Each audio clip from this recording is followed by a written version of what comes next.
1, 2, 3, 4, 5. Everybody in the place, come on, let's jab. Okay, we are live. I've just seen the counter kick in. It is Wednesday. It is hump day. Well, at least where we are. And if you're not where we are, then welcome to, I'm going to say Tuesday.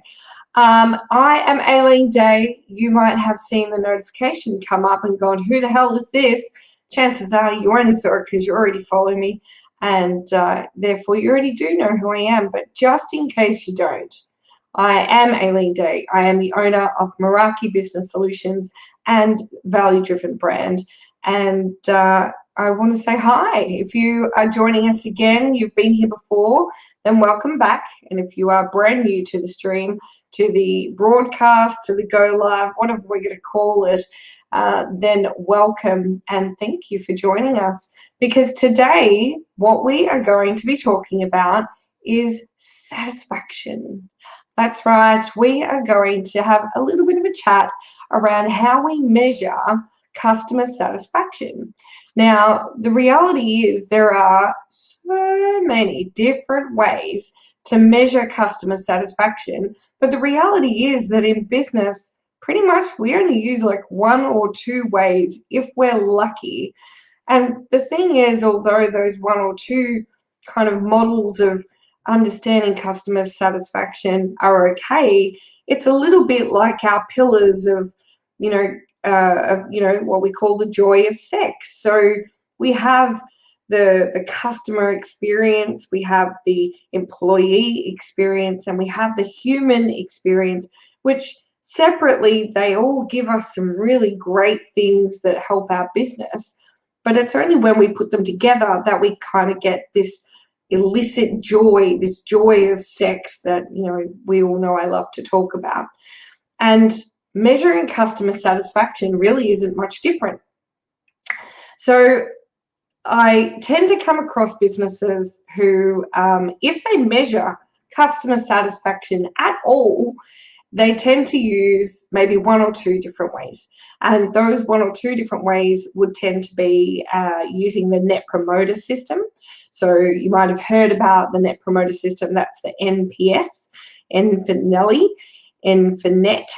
And the other system that people tend to use is, the measurement that people tend to use is what's called a CSAT, which is a customer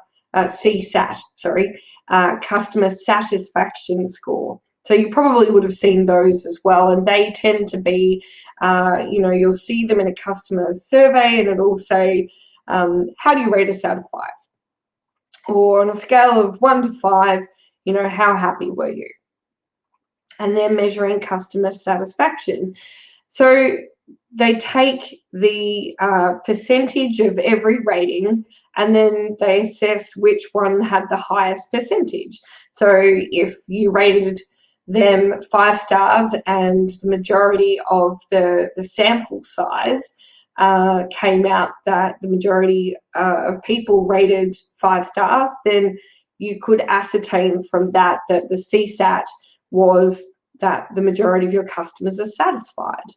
Now, the thing is that those types of surveys and those types of measurements don't really tell us a whole lot of information.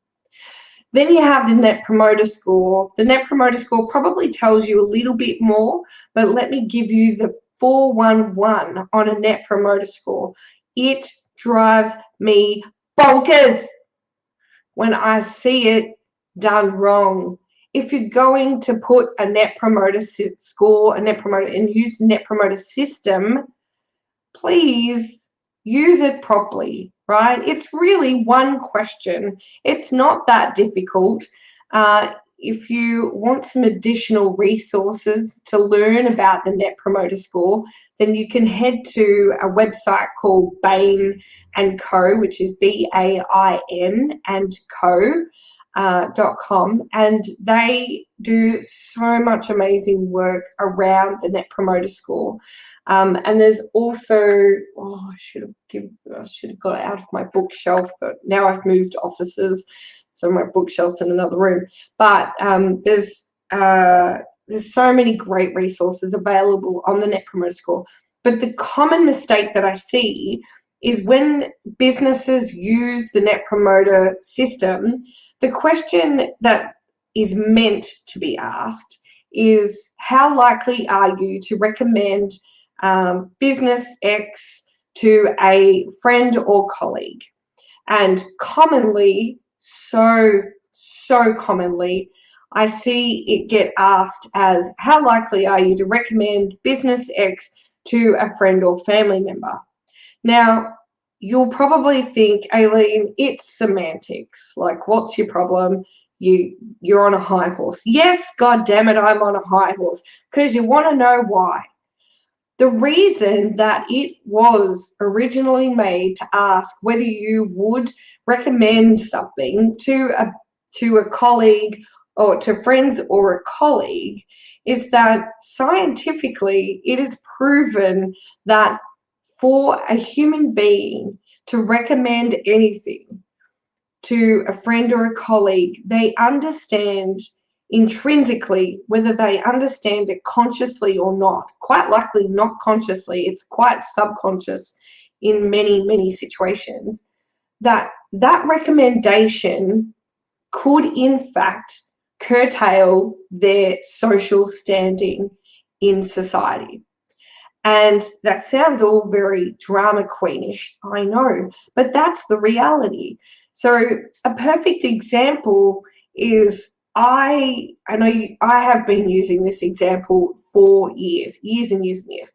Years ago, I recommended a restaurant to my sister, and I had been to this restaurant several times and I really enjoyed it, and my sister said, I want to go to this type of cuisine, where could I go? And I said, oh, go to this restaurant, I really enjoyed it.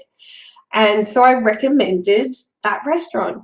Now, what happened was that she went to that restaurant and the experience that she had was rubbish. And she really didn't enjoy it, to the point where they actually got the manager out and they had to complain.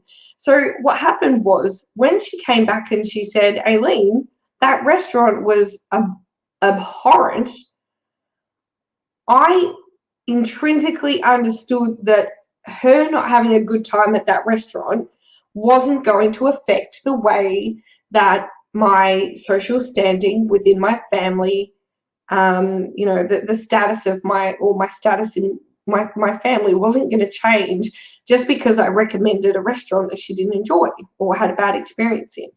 So ultimately, my response was, quite lacking in empathy, oh, well, it was good when I went. But as it then so happened, about 3 weeks later, a colleague of mine who I absolutely respected, and that's not to say I don't respect my sister, but a colleague of mine that I respected came into my office and said, I need to take some clients out. Where do you reckon I could go? They want this type of cuisine. And I thought to myself, even though, and it was the same cuisine, I was like, wow, the universe works in crazy ways. But even though I had enjoyed myself at this particular restaurant, I was now second guessing my capacity to make a recommendation, because I knew that if my colleague went to that restaurant and had the same experience that my sister had had, that was actually going to affect my standing within the society of my workplace. People would come back and they'd go, don't listen to any of Aileen's recommendations. She doesn't know what she's talking about. So I would lose credibility, I would lose social standing, and that is why the Net Promoter Score very specifically says, would you recommend business X to a friend or a colleague, not to a friend or a family member? So when you see those questions, I want you to look out for that piece of detail, because ultimately, number one, it tells me that when I do see businesses implementing the Net Promoter system into their customer feedback, It tells me what level of detail and research they've done. If it is correct or if it is wrong, I can tell from the get-go that they haven't put the effort and the energy into making sure that that is the right way to go about measuring customer satisfaction. And then what happens is the same thing for your friends. There is a social status. There is a standing in which you need to uphold your credibility. So same as recommending a product or a service or a business or a brand or whatever to a colleague, you're as equally, like aware of the effect of your recommendation if it was to a friend. And it's really, really interesting. I remember when we implemented the Net Promoter Score into Officeworks, which if you're from overseas, that's the Australian version of Staples. It's huge, and we implemented the Net Promoter Score into Officeworks. And it was quite funny because to get a good score, it's broken up into 3 sections. And those sections are 0 to 6 is considered detractors, and 0 to 5 is detractors. 6 and 7 are start again. I was right the first time. See, now I'm second guessing myself. Start again. 0 to 6 is detractors. 7 and 8 is passive, right? And then 9 and 10 is what are considered promoters. So I've used this analogy before. We're at a barbecue. I'm telling you all about Officeworks and I'm shit canning them, and therefore I am a detractor. So I would probably rate my experience anywhere between 0 and 6. And then the other part of that analogy is I'm at the barbecue and I'm not talking about Officeworks at all. And therefore I'm passive because I got what I expected. I didn't get more and I didn't get less, and I'll keep shopping with them, but that's probably more because there isn't another option for me. So there are 7 and an 8. And then, the last part of that analogy is I'm at the barbecue and I'm telling you all about the amazing experience that I had at Officeworks. And they were fantastic. And I can't believe that you don't shop there. You have to shop there because that's how fantastic they are. So therefore, I'm a promoter. I'm promoting that brand. And I'm telling everybody through word of mouth, and I'm advocating for them that they too have to shop there as well. So I'm recommending them for the experience that I had. So I'm a 9 or a 10. But what happened was maybe at least the culture here in Australia, we're a hard group of people to impress. Honestly, we really are a hard group of people to impress. But what would happen is the business started getting lots of 8s, and the team were thrilled, right? And then what happened was I had to come in. Oh God, it was so bad. I had to come in and tell them that it's not good. Oh, didn't I get shat on? Oh, no one was happy with me that day. And of course, I've moved office and now my dog's losing his mind. Sorry about that. So the reality is that although an 8 is most certainly better, always, every day better than a 1 to a 6, the reality is they're just passive. They're not kind of going out there. They're not advocating for you. And it actually takes some serious energy to turn people into advocates. It doesn't happen overnight. It doesn't happen by accident, and it doesn't happen just because you're delivering a good service. There are so many other elements to that satisfaction, to that recommendation that has to happen for that advocacy to become a thing, right? And that is where this component of sex of customer, employee, and human experience comes into play, because it takes all of those things to create promoters. So the other thing is that, as much as I love NPS, don't get me wrong, I love NPS. I think it can tell you so many more things. And especially if you are going to implement the Net Promoter System into your business, please then follow that up with a comment section that says, please explain why you gave us that score. Because the reality is that the lessons and the gold is in the comments, right? And you are going to learn more about what people think and feel about your business through comments than you ever are through a rating system alone, right? So we've got a CSAT, we've got the NPS, but there's definitely a few more things that I want you to consider implementing into your business to understand how satisfied your customers are. Now, actually, if you feel like it, you can certainly hit me up in the comments, and I can email you a list of these as well, so that you can take them and put them into your business. So we've got things like the customer lifetime value. Understanding the value of your customers and how long they're likely to be there for is imperative.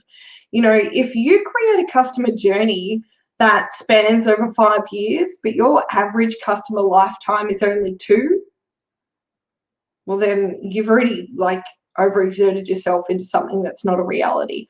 Or what you need to do is you need to figure out how to extend that customer lifetime value another 3 years, right?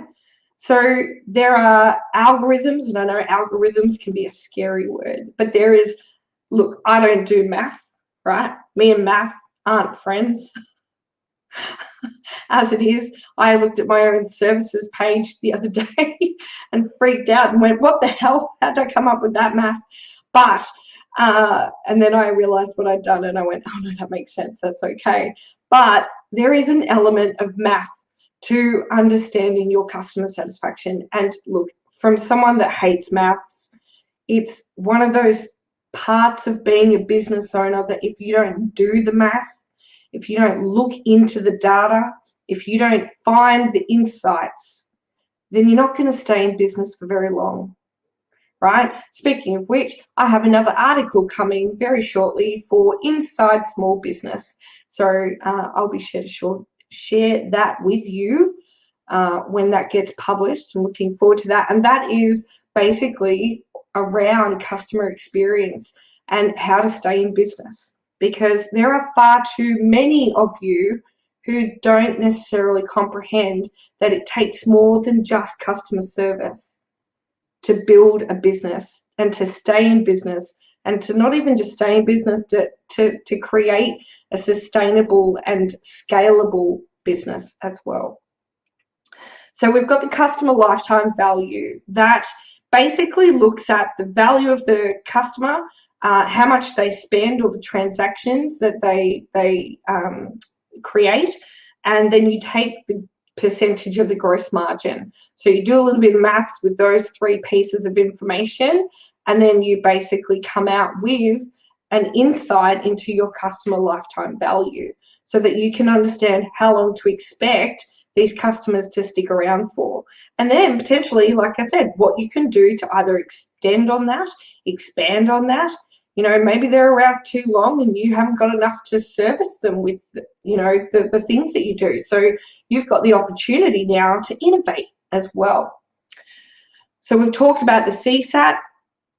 The other thing that I love, and this is one of my business pillars, when I pitch to a business to work with them, one of the things that the key features that I talk to them about is helping them reduce their marketing spend, because we're going to increase their customer retention. And the reason that they can reduce their marketing spend is because ultimately when you have a higher customer retention, when you have more loyal customers who come back time after time, there's a couple of perks to that. Number one, it costs less to keep a customer you already have, and therefore you don't need to do as much marketing for acquisition of new customers because you already have amazing customers sticking around. And the beauty is that those customers, when they're loyal, can spend anywhere between 25 and 95% more than a brand new customer. And the third thing, they do the marketing for you. They're out there, they're at the barbecue, they're telling everyone how bloody freaking amazing you are. So you don't need to do as much marketing because they're out there doing it for free because they love you, right? So to understand customer retention, you need to know how many active customers you've got, and then over a certain period of time, and then you're going to divide that by the total active customers in the same period of time as well. So understanding how, and then the opposite to the retention is the churn. So how many customers are leaving and how many customers are staying. So understanding churn as much as understanding retention. Churn comes with a little bit, like the algorithm for churn can sometimes be a little bit, what's the word? Not pretentious. Like people have a little bit, like, statistically, some people don't really like the algorithm for churn, but generally speaking, it's still a good high level number to take notice of. And it's certainly when you start to build in systems that take all of these components into consideration, you get this beautiful holistic picture. The data alone is just sexy, right? You know, when I used to have to do churn and retention reports, I love watching a churn report go like this and a retention report go like that. Like, there's just nothing sexier to me. Well, maybe in reporting anyway. Hello people, we got people. Great story about the restaurant recommendation. Yeah, thank you. And it's so true. Like, if we consider even in our own personal experiences, things that we have kind of thought twice about recommending, that's because we understand, maybe again, not consciously, but there is something in our gut that says, oh, what's the consequence to recommending that to somebody who could, in fact, affect my social standing? Because whether you understand it or not, you do care about what people think about you. I know people are like, I don't care what people think, but you do, because it's human nature. So, we don't want to. We all want to think that we're these transient beings that can do whatever we like and care not for anyone, but that's not the reality. Does size matter? Well, Ali, what are we talking about? Are we talking about sample sizes? Sample sizes do potentially make a big difference. I generally love to get anything over 30 as a sample size. And it does depend. I mean, obviously, if you are a startup and you don't have a huge sample size, just starting from the beginning is just a great place, because what happens is your data will grow and it will start to tell a more detailed story. But at least if you start, even when you've only got one customer, just start. Ask them the right types of questions. Ask them if they would recommend you. And if they say yes, then say, great, who would you recommend me to? Get a referral. But the reality is, it just start measuring this stuff, because you put yourself in a situation where you create a system, you create a habit, where understanding the satisfaction of your customers is just a given. And then what I want you to consider is, as you grow, as you scale, because you are satisfying your customers, you are beating their expectations, then you're going to start looking at employees.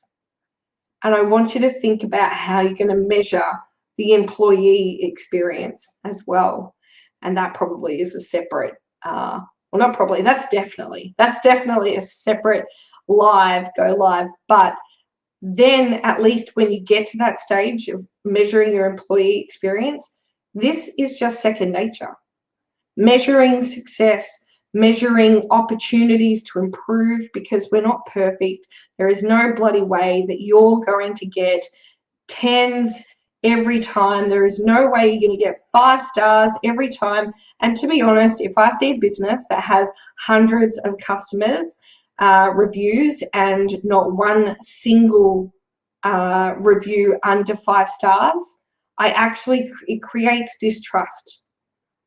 I would rather see you recover publicly from a low score than just see 200 5 stars. I want to see how you interact with a customer who didn't get what they expected, because that too is how you also build trust with everybody else after that. And as I say to my customers all the time, you know, you're not reacting to the customer feedback for the customer that left it. You're reacting to, or responding. We're not reacting. We're responding to that customer feedback for everybody watching in the stadium, because I promise you, they see it, they saw it, and now they're watching what you do next. All right? And if you need help with that stuff, please get in touch with me. I've kept many a person out of trouble dealing with customer feedback. Hate the term. Hi, Paul. Hate the terminology churn. I know, it sounds like butter. It is such a negative connotation. Has sales focus on selling more than the churn rate rather than reducing the loss of clients? Yeah, absolutely. I agree. You know, language matters. We've talked about this before. Language matters. I'd be happy. What would be another word you could use for churn? But ultimately, that's what it is. Customers churned. Churn and burn. Oh, someone said that to me once in business, and I nearly vomited. I literally nearly vomited. I had to like just leave. I was like, we can't work together. Oh, it's so gross. What an attitude. Churn and burn. Oof. Yeah, I don't think they're actually still in business anymore, so that probably explains a lot. So, everybody, in summary, what we're talking about is that there are more than one way. There is more than one way to measure the satisfaction of your customers. And if you are a startup, start doing it now. If you have been in business and you don't already do it now. If you need help, please reach out and call me, DM me, whatever you've got to do. Send a carrier pigeon. I don't give a shit. Just get in touch, because it is so important. As a business, you are not going to become the brand that you deserve to be unless you start to understand how your customers are interacting with your business. And to do that, you need to understand if they're even happy in the first place. And if they're not, what are you going to do about it? So that is it from me today. We will be back. Me and the dog, me and Ripley, will be back on Sunday. And I can't wait. We're going to have another fun-filled broadcast. And if you have any comments in regards to what we talked about today, please feel free to throw them in the comments. I'm going to be keeping an eye out for all of you. And if you watch this after the go live, feel free to reach out and tell us what you think. That is it for me today. Please get out there, go and create value for somebody else in your life, because what goes around comes around. I'm Aileen Day. Have a wonderful rest of the week. Catch you later.